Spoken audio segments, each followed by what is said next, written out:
All right, let's talk about cycle syncing and our workouts, y'all. So, I'm Candace, if you didn't know, Candace Scott, and I'm a personal trainer. I specialize in women's health and I work with women one on one and all over the world virtually, just really to help you find that balance. And cycle syncing is something that I have really come to believe in, even through my own work with it, practicing it on my own. And I discovered it through Elisa Vidi, which I may be pronouncing that wrong, but her book In the Flow, and then just listening to her and learning things from her as well.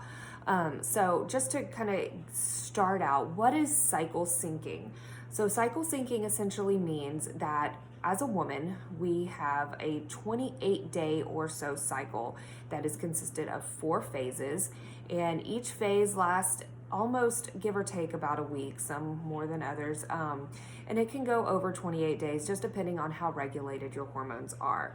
Now, when you are cycle syncing, you are adding in things or doing things to support your cycle so that your hormones are regular and that you are using the highs and lows of your sex hormones as they go throughout the cycle to your best ability to help your metabolism, to help your brain function, to help your gut, just a lot of other things that go along to just supporting these hormones when they're at their peaks and when they're at their lows. So working out is part of that.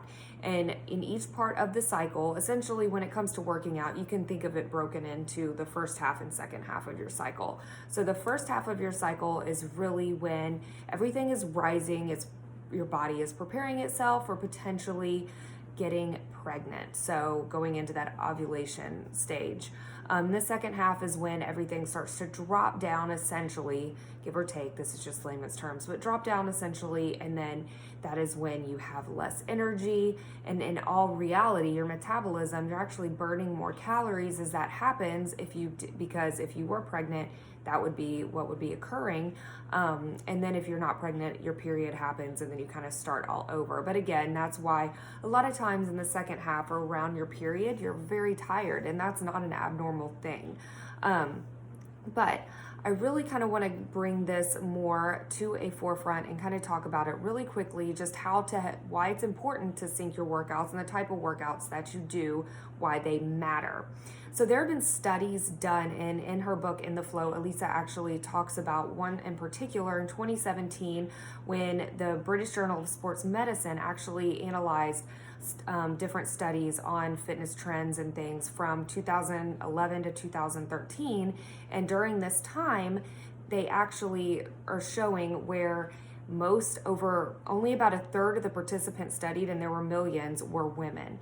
And of that, most of the women were actually in their follicular stage where they have more energy, they feel better. So in a sense, a lot of the studies and trends we see are not based upon women.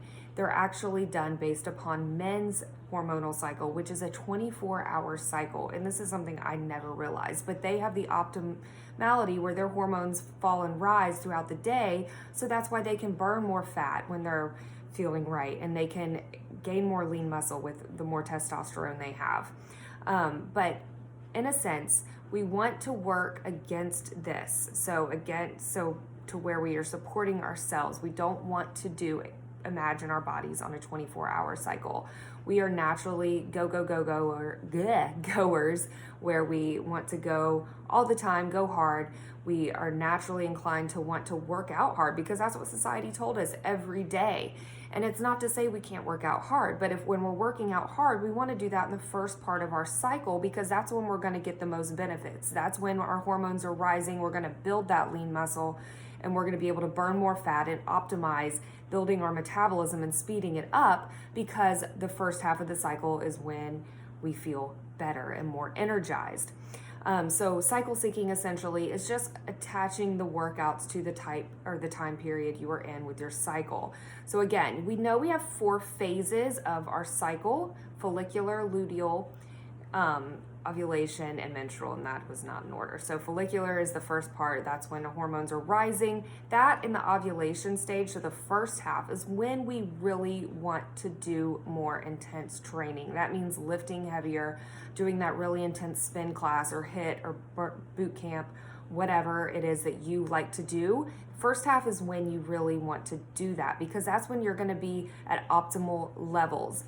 And your second half is when your hormones start to fall. So that's when you want to take it in, kind of rein it down a little bit. Not saying you can't go run or you can't do certain things, but it's not the time if you are not in a position, or if you are not physically adept to doing a super high intense workout, that's not the time to go ahead and start trying to do that. You want to wait until when you want to add stress to your body is during the first half, because you're going to be able to recover better. And that's when your hormones are optimal. Now let's talk about really quickly when your hormones aren't. And so many of us, I know myself included, I am very, very irregular, and I have been doing the cycle syncing method, and I can already tell after a few months just the changes that I've seen within myself by doing things like the workout tailoring, like adding in certain foods, which I will talk about on another day, but it really can help. So if you are irregular, you want to think of it this way. So in a sense, your estrogen is rising, and when your estrogen is rising during the first half of your cycle, that's a good thing. But in the second half, when it starts to fall and your testosterone's falling, and if you already have excess estrogen, that is where you can see an issue start to happen. So let's kind of talk a little bit real quick about how our body works. So when we are working out, naturally, our body will burn glucose from our bloodstream for energy. And that typically can last about 30 minutes. So an intense workout, about 30 minutes. After that, it's going to start going to other areas to pull from. So it'll naturally go to your adrenals, which will stimulate release of cortisol, which is normal. But if you already have excess estrogen, that cortisol is actually going to go into and actually help use stored fat and turn it into glucose. So when the cortisol is released, it's going to go find that stored fat and turn it into glucose, for additional glucose for your body to burn after that initial 30 minutes. Now the issue here is if you already have excess estrogen floating around and then you don't use all that glucose, your body's kind of gets tricked into remaking that extra glucose that's floating around, turning it back into estrogen, and then it's going to store it wherever it kind of feels like it needs to. So that's where you can see a lot of issues or more fat around the hips and around the stomach, because your body is just tricked into thinking that's what it should be doing when you already have too much of that estrogen floating around. And the more fat cells you have, the higher your estrogen tends to be. And so this is something that a lot of times, like PCOS and things like that, this is what is happening in a sense because of the stress on your body doesn't quite know what to do with it. And it wants to hang on to more of those fat cells. So getting them regular is something that we want to do. Getting your cycle regular, supporting your cycle. So that's why it's so important in that second half, when you're already burning more, your body's already under more stress as is, you don't want to add more stress to it through an intense workout and kind of make that cycle keep happening. And the best way to start, so let's talk about that really quickly. Best way to start, if you take the last day of your last period, if you have a period, take that last day. You just stopped, so now let's go right into that follicular phase. So the next 7 days is when you would want to do the more intense workouts. You should start to see your energy start to go up. Then the next week would be the first half of your cycle, so the ovulation phase. Even if it's not 100%, it's okay. And then the last 2 weeks would be the second half, so that would be your luteal and your menstrual. And then hopefully that 4th week is when you actually get your period. If it's not, it's okay. Just keep trying to work on that cycle, and you'll start to feel better and start to see trends happening, and with your energy and everything, if you're doing the certain workouts to support that. Along with that, if you don't have your period or if you're super irregular, follow the moon phases. I know that sounds wacky, but that's what I had to do, and it does actually work. There's some studies out there. You can do your research and see that it does.